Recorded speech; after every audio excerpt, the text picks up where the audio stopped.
Introducing the FB CPM inlet valve, an air-loaded sanitary constant pressure modulating valve that's designed to allow the user to change set points remotely via a cabinet or panel-mounted air regulator.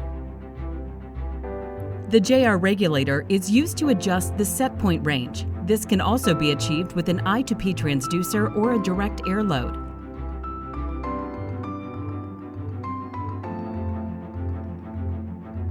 In this video, the JR series regulator is used to adjust the valve set point.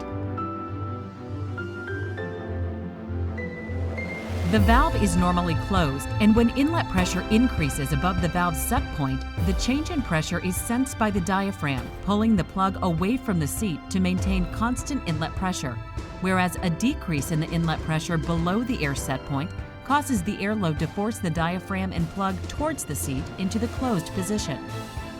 The FB CPM is a 3A certified inlet valve that is ideal for sanitary process applications, including HTST-UHT pasteurization, fully automating SIP-CIP systems, and many other applications where maintaining the constant pressure is required.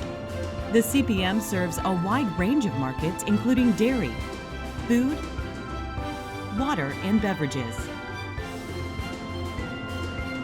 Visit our website for more information about the CPM valve series and our full line range of products.